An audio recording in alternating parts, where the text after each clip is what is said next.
just did not want to be that person walking through that ward that said cancer on the top of it.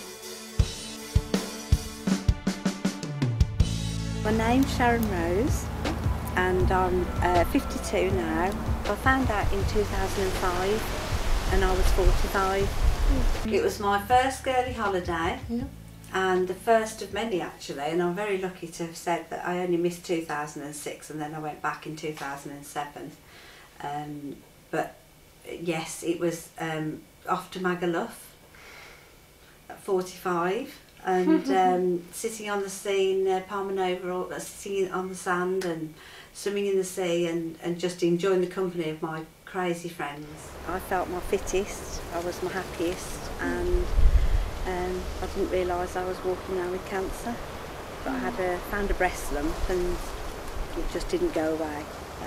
So it was what they call a rare form of cancer, lobular cancer.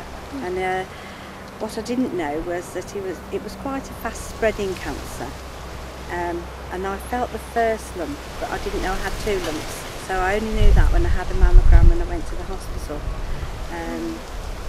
When they diagnosed me with breast cancer. My family all came with me. I think there was my mum, my sister, my daughter. I think we all piled into to see the consultant. I went actually with her to the hospital and you know, to the scan, and it was you know, obviously it was just awful. Like I went there and obviously you know, it was like the actual scan. I was actually at the hospital, so it was me and Helen, my nan. So and it was a shock. It was a great shock to all of us because she seemed all right, you see. There was no sign of anything at all, and full of life, as she's always been. They were all there comforting Sharon, like, and I saw Sharon, she almost collapsed, like, when she was told. I think you just have to be positive and just think, oh, you know, hopefully that's it's been found, and you just have to start on your recovery. You know. We looked after each other. I think we're quite a positive family, aren't we? We are. We must be. But you found writing your book was like therapeutic for you. It was like writing your diary every day, and that's how it developed into your book, wasn't it? When I had the first appointment, it was the mammogram and the biopsies. It was the possibility of, and they would see me in 2 days for the results. So although I already probably knew, and they'd already made me feel that that there was something wrong, they couldn't do anything until they'd actually got the results from the biopsy. So I felt an acceptance, really. I didn't feel anything. I just thought, well, I know. I already knew. And I think I went into fight and flight mode, which is, you know, the adrenaline was, I've got 3 children and my main priority, as it always has been, was to be there for my children. So it was a case of I had to fight it. My family probably suffered more than I did with the news because it wasn't their disease, it wasn't in their control. It was like shocked, and then just got really upset. And a friend who I went boarding school with, her friend, her mum had cancer as well at the same time, so she was like comforting me, saying like, oh, I know how you feel and stuff. The salsa dancer. She kept herself busy. I think that the salsa actually got me through my cancer. I think from talking to a lot of cancer survivors, I think each one of us has had something that's motivated us and given us that drive to keep fit. You know, the fitter you are, the more alive you feel. So I think the salsa for the exercise was brilliant, but the music as well lifted my mood because it was so cheerful and so happy. And I never had a blocked Hickman line because of the, I'm sure it was the twizzling around, so my line was really good all the time.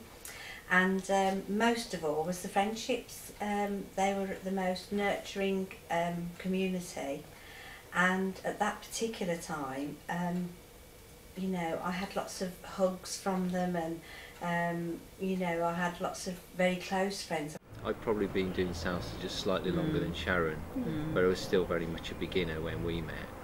and so yeah, we were kind of learning together really. I was a beginner though. I was probably more of a beginner than you were, and you were helping. You know, we used to have the social dancing afterwards, and we used to practice, That's right. and that's how we sort of met, didn't we? Really? Yeah. The type of salsa event that we met at was very similar to this one here. It was a small, informal kind of event, and with a class, and then perhaps about half an hour of social dancing afterwards. And we used to have a dance after the class, and a bit of a and just practice the moves that you learned in the class. That's kind of the idea, really. But I also admire you for the work you do for charity and all the effort that you've put in to help other people. And I think that you know, when you do things to help others, then some of that does come back onto you, doesn't it? We would keep in touch on the phone. Yeah. And I used to visit. I visited you in hospital. You did. And you know, we you used to take me to the salsa, didn't you? Sometimes. About if I was ill, you'd adapt the moves. Then you probably forget all those things, but I don't. I do remember that. You know, you did adapt all the moves. You're right. It's amazing how an illness affects other people in different ways, and I found that friendships really blossomed throughout that treatment, and also I have never ever been able to ever forget those friends. It's 6-7 years and I will never forget what they did for me. So I made a very close friend with Jill, and when I was ill during my cancer treatment, I would go to hers, and she's got this most enormous bed. We call her Jill in the big bed, and she used to let me sleep in that bed for the weekend, and she would look after me. So very, very special, meant to join salsa for many, many reasons. And it still gives me a lift now. She used to sing When Will My Prince Come. She's still singing When Will My Prince Come at the end of the third marriage really recently. Have you always been there for her? Yes, I hope so. Yeah, I cried for days. Yeah, everybody knew where I worked. It did devastate us. Yeah. But Sharon, as you probably met her, is just a little whirlwind herself. So it's brilliant because she just copes with everything.